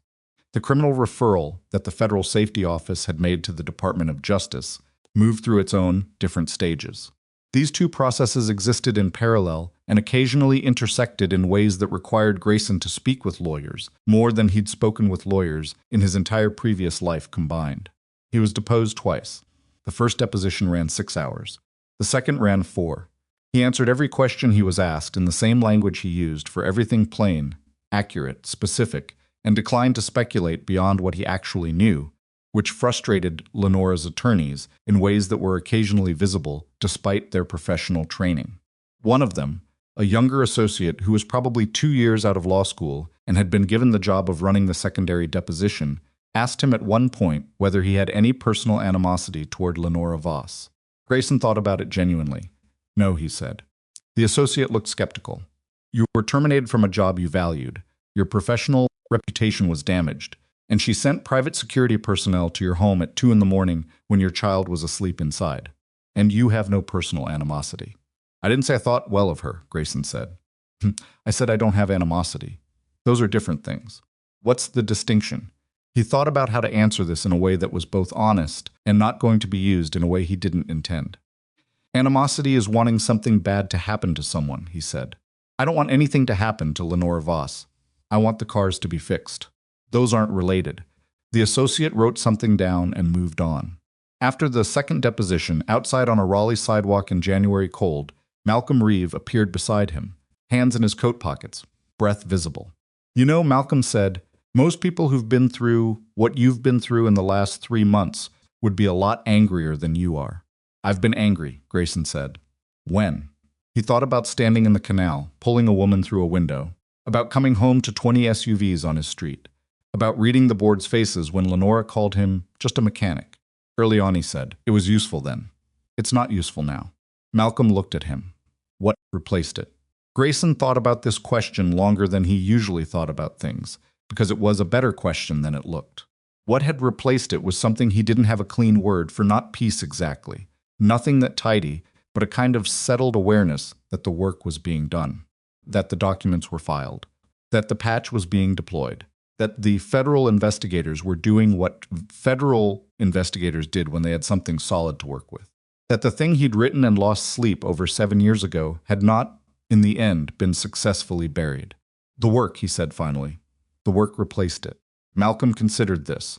That's either very healthy or very repressed. Probably both, Grayson said. Malcolm made a sound that was probably a laugh and walked toward the parking structure. Lenora's wrongful suspension claim was dismissed in February on the grounds that the board had acted within its governance authority and that the evidence presented at the emergency session was properly obtained. Her attorneys filed for appeal. The appeal was a longer conversation and had its own timeline. The criminal matter moved more slowly, as criminal matters do, and Grayson had been told clearly and repeatedly by his own counsel not to speculate publicly about its eventual outcome. He didn't speculate. He waited, the way he had learned to wait, for things that were moving at their own speed, regardless of how urgently he might prefer they move faster. The OTA patch deployment completed in March, with verified installation rates tracked and reported to the Federal Safety Office. The fleet completion rate was 94.3%. The remaining vehicles in the 5.7 were tracked through registered owner contact, service center outreach, and in cases where owners couldn't be reached, temporary registration flags that flagged the vehicle for service at the next opportunity. It was not a perfect process. 3 vehicles couldn't be confirmed for deployment due to total loss records and scrapping. One owner refused service on principle and then relented after his wife explained the principle to him in terms he apparently found convincing. The gap between a perfect process and the actual process was 5.7%, which was better than Grayson's estimated 2 to 8 range and worse than 100, which was the only number that was actually satisfactory, and which was the nature of safety work, at scale the gap between what the math required and what was practically achievable, and the obligation to close it as far as possible and be honest about where it didn't close. He said this in his formal technical report to the Federal Safety Office, which ran 23 pages, and was the first technical document he'd submitted in his own name to an external authority in 7 years. He said it plainly. He included the gap. He included his recommendations for the next phase of monitoring. He did not round the numbers in any direction. The federal investigators thanked him for the document in an email that was correctly formal and contained nothing personal, which was appropriate. Sabrina came to the garage in April, not to talk about the company or the litigation or the safety council, which they'd discussed extensively over the previous months in conference rooms and phone calls, and twice over coffee in the hotel that had become, by default, a neutral territory for conversations that needed somewhere to happen. She came on a Thursday afternoon, the kind of spring afternoon that arrives with genuine warmth for the first time in months and makes people feel like the previous season might actually be finished. She parked her car, a company vehicle, not an E7, something from their commercial fleet that she'd been driving since the crash on the street, in front of the garage, and walked in with her hands in her jacket pockets and looked around the way people look, around spaces that they've heard described but not seen. Grayson was finishing up a fuel injector, cleaning on a 10-year-old pickup. He was wearing a gray shirt with a tear near the collar that he'd been meaning to throw away for about 4 months, and his hair needed cutting. And there was probably some version of himself that felt self-conscious about being seen in this specific configuration by a CEO. He did not experience that version. "I thought you had the Greensboro meeting today," he said. Moved to Friday. She looked at the lift, at the organized chaos of the tool wall, at the framed photo above the workbench, Laura's photo, which had been in every version of the garage since he'd opened the first one. "Is this a bad time? Give me 10 minutes. She wandered the garage while he finished, picking up nothing, touching nothing, just looking at things with the quality of attention she brought to most things, which was thorough without being intrusive. She looked at the photo for a moment without saying anything. He wiped down his hands and pulled up a rolling stool for her. She sat on it without hesitation, which was something he'd noticed about her. She didn't perform discomfort at environments that weren't designed for her. She just occupied them. "The board approved the Safety Council charter last week," she said, formally, with the binding authority clause intact. "I heard. 3 directors pushed back on the binding clause." She looked at the floor. "I told them the binding clause was the entire point of the council, and that an advisory body with non-binding recommendations was something we already had, and it had resulted in a 41-page report being filed in a drawer, so we were going to try something different." How'd that land? Badly, then fine. She almost smiled. Harwick voted for it in the end. Harwick surprised me a few times. He surprised me too. She looked up. I'd like you to be the independent chief advisor. That's the formal title. You'd report to the council, not to me or the board. Your assessment authority on safety-critical launches is final, not subject to executive override. I know. We've talked about it. I want to hear you say yes in the actual garage. He looked at her. I'm keeping the garage, I know. And Tessa's school schedule is non-negotiable. I'm there in the morning, and I'm there for pickup. I know that too. The council work happens around those things, not instead of them. Yes, she said. That's what we agreed. He was quiet for a moment. Outside, a car went by. The spring afternoon moved through the open garage door in a way that felt like it was testing the temperature, seeing if it was welcome. Yes, he said. She nodded. Something in her face eased, not visibly dramatic, just a small release of something she'd been holding without fully being aware of it. There's something else, she said. He waited. The Lenora situation. She chose the words carefully. The criminal referral. The DOJ has been in contact with our outside counsel. They're indicating that a plea arrangement is being discussed. Lenora would acknowledge the financial misconduct, the Meridian structure, and cooperate with the broader investigation of the safety suppression decision in exchange for a reduced charge profile. She paused. She would not serve prison time under the current framework being discussed. Grayson took this in. How do you feel about that? Sabrina said. She asked it directly, not as a rhetorical setup, but as a genuine question, which he'd come to understand was how she asked most things. He thought about it honestly. He thought about what the answer was supposed to be, what the version of himself, who'd spent 3 months in depositions and federal meetings, was supposed to feel about a person who had tried to have the woman sitting across from him killed, escaping the most severe consequence. He noticed that the answer he was supposed to feel and the answer he actually felt were, in this case, approximately the same, and that he was slightly surprised by that. I don't know that she serves any time, he said, and the patch gets deployed to the same number of vehicles. I don't know that she goes to prison, and the next engineer who finds the next flaw in the next company is any more likely to be listened to.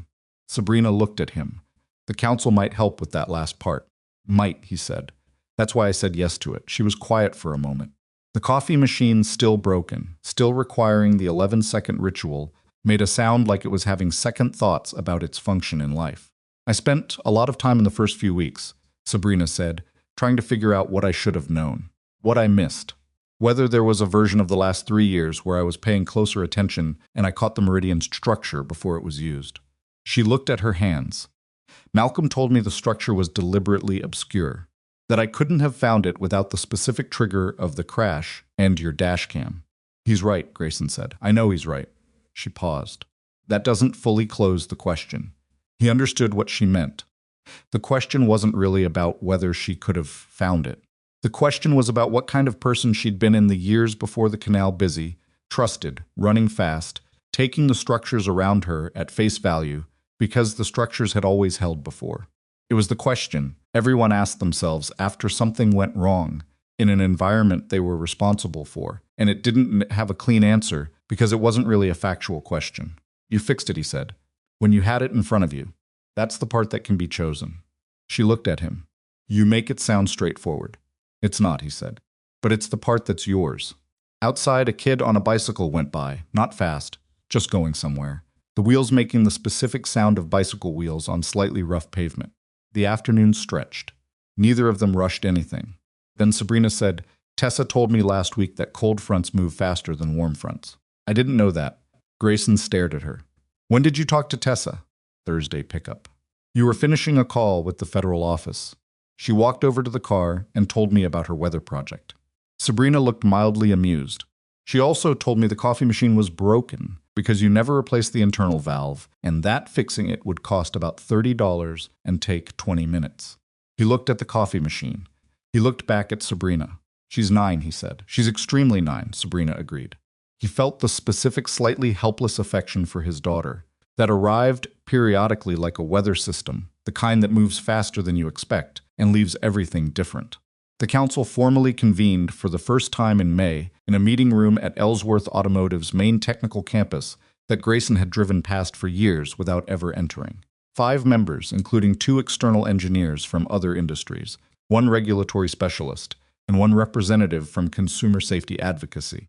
Grayson, as independent chief advisor, sitting in a room with no windows and a whiteboard and a coffee situation that was significantly better than his garage's. The first item on the agenda was a proposed launch timeline for a new platform that the engineering team had flagged 2 items on not critical failures, but unresolved questions in the battery thermal management system that the product team wanted to address post-launch rather than pre-launch. The council reviewed the engineering notes. They asked questions. Grayson asked the most of them, and they were the kind of questions that required specific technical answers rather than the kind could be answered with reassurances. At the end of the review, the council voted to hold the launch until the 2 items were resolved. The product team's reaction came through the following morning in an email to the council chair that Grayson was CC'd on. The email was professionally worded and did not say anything as direct as "we object to this decision" or "who do these people think they are," but those sentiments were present in the space between the sentences, in the way that institutional frustration often is. The council chair forwarded the email to Grayson with a single line, "How do you want to handle this?" He replied, "We documented our review. The engineering items are specific and addressable. We wait." They waited. The engineering team resolved both items in 6 weeks. The launch proceeded. Nobody died. That was not a dramatic outcome. There was no press conference about it, no legal proceedings, no dashcam footage. The vehicles launched, drove off lots, went home with families. The thermal management questions that had been flagged and resolved meant that in some number of edge case scenarios, specific temperature conditions, specific charge profiles, specific usage patterns, those vehicles behaved correctly rather than otherwise. Grayson thought about it occasionally, when the garage was quiet, and he had the particular kind of space for thinking that comes from repetitive work. He thought about the woman who'd bought one of those vehicles and used it to drive her kids to school in the mornings, who had no idea that 6 weeks before her car existed as a car, a council in a windowless room had slowed everything down long enough to fix something that might have mattered to her in a way she'd never know. That was the work. That was what it looked like when it went right. Lenora Voss entered her plea in June. Grayson heard about it from his lawyer in a phone call on a Wednesday morning while he was between jobs at the garage. Wire fraud, financial misconduct, 1 count of conspiracy, in connection with the suppression of safety documentation. The plea carried significant financial penalties, a permanent bar from serving as a director or officer of any publicly traded company, and 3 years of supervised release. No incarceration. His lawyer waited for a reaction. "All right," Grayson said. "That's it? That's it." After he hung up, he stood in the garage for a while. He thought about Lenora in the hospital room. He thought about her in the boardroom, hands folded, posture correct, the world she'd built for 30 years dissolving around her in real time. He thought about her walking out of the boardroom alone. He didn't feel what he'd expected to feel. He'd expected something not celebration. He wasn't built for celebration about things like this, but some arrival of completion or resolution that had the shape of an ending. What he felt instead was quieter and harder to name. Something like the feeling, after you've finished a repair that was more extensive than the estimate suggested, and the vehicle runs correctly again, and the customer will drive home not knowing how close they came to something worse. The job was done. The parts were where they needed to be.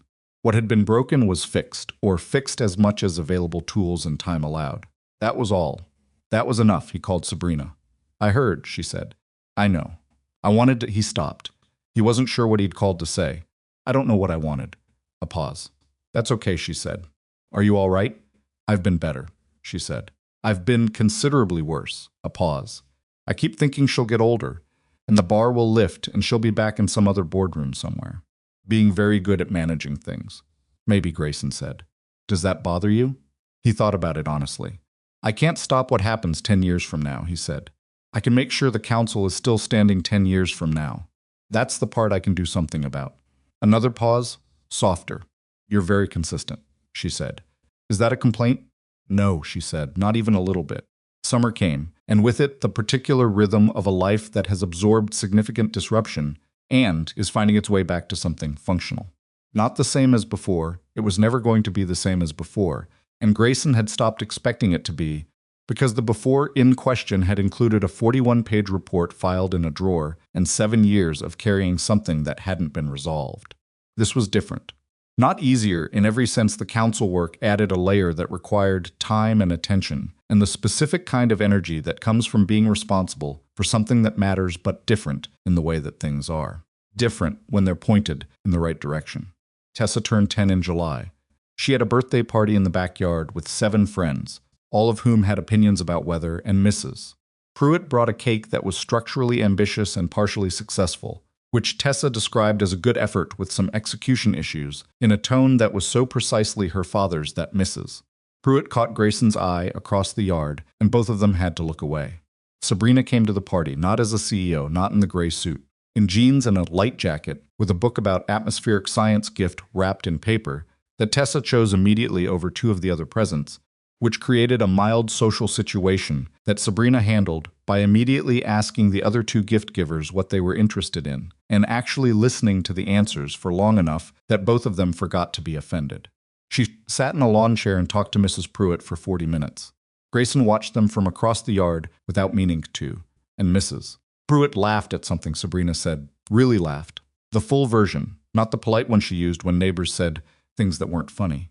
Later, when the party had wound down and Tessa was inside with the atmospheric science book, and the backyard held only the remnants of the celebration, Sabrina sat on the back steps and Grayson sat beside her with 2 drinks that weren't quite cold enough because the cooler had been raided extensively by 10-year-olds. She told me I should fix the coffee machine, Sabrina said. I know.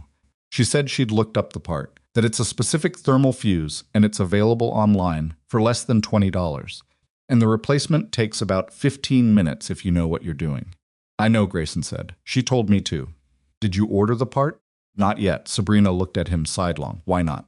He thought about this, which was a question nobody had asked him before, because the broken coffee machine was a small domestic detail that had somehow persisted through 7 years, and he'd never examined why. It was a ritual now, the 11 seconds, the particular way you had to hold it or it would stop.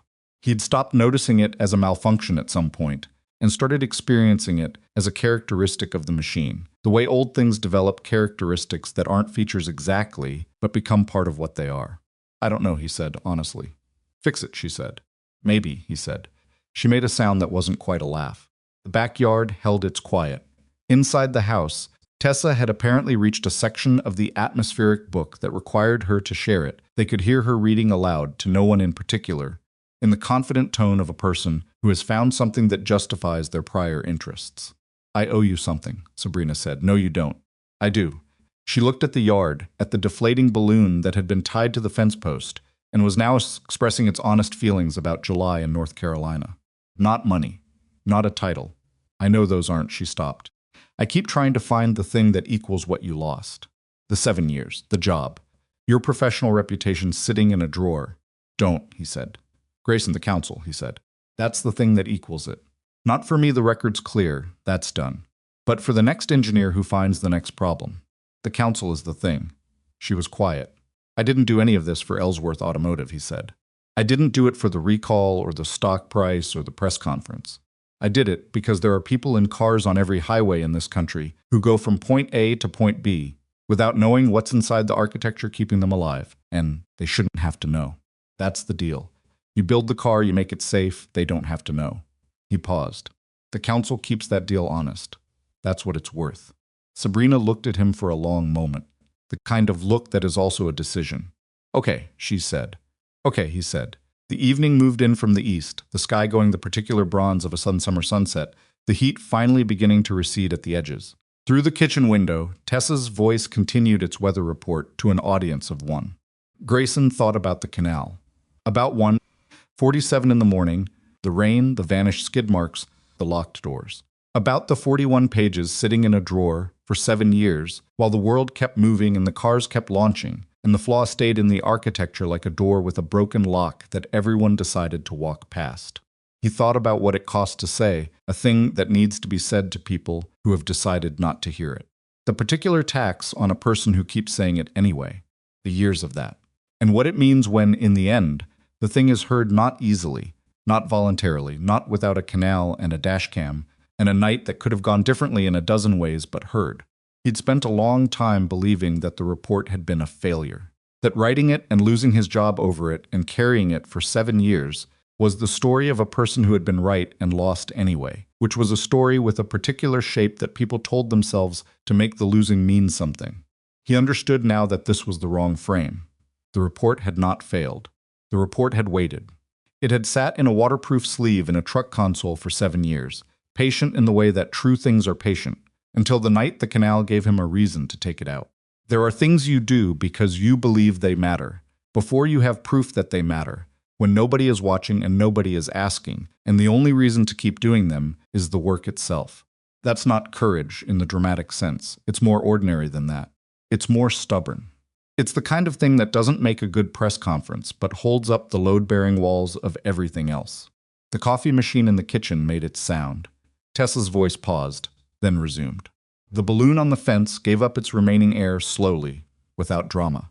Sabrina finished her drink and set the can down on the step beside her, and they sat in the backyard in the cooling evening without talking, which was something they'd gotten better at over the months, the specific comfort of not needing to fill the space, of having arrived somewhere past the place where silence required explanation. After a while, Grayson said, "I'll order the fuse." She turned to look at him.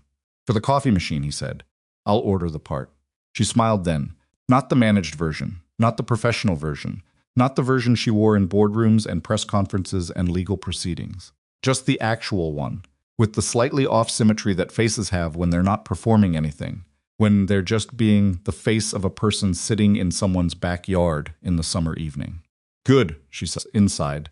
Tessa had moved on from reading aloud to asking her father whether he thought a stationary front could theoretically remain stationary indefinitely under the right pressure conditions.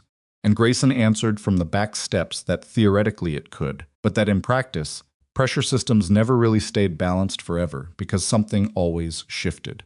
She thought about this. "So everything moves eventually," she said. "Yes," he said. "Everything moves eventually." Sabrina looked at the sky. The bronze was going violet at the edges, the long light of a July evening that doesn't want to end making its final case for itself before the dark arrives. Somewhere on Highway 9, traffic moved north and south.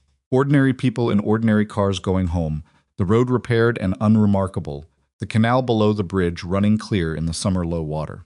Inside Ellsworth Automotive's headquarters, 22 floors up, a safety warning filed by an engineer would never again disappear into a drawer. And in a garage on a residential street in Ravenwood, North Carolina, a man who had been a Navy SEAL, and a safety engineer, and a mechanic, and a single father, and briefly, the person standing between a corporate cover-up and the road, had closed the garage doors and walked home beside a woman who had learned the same thing he had, that the people who kept their word in quiet, unglamorous, unphotographed ways were the ones worth keeping. Not because it was tidy, not because it resolved into something clean and complete and perfectly finished, because there was Tessa's homework on the table, and the broken coffee machine that was finally going to get fixed, and another morning coming, and the work was still there, and that was enough. That was more than enough.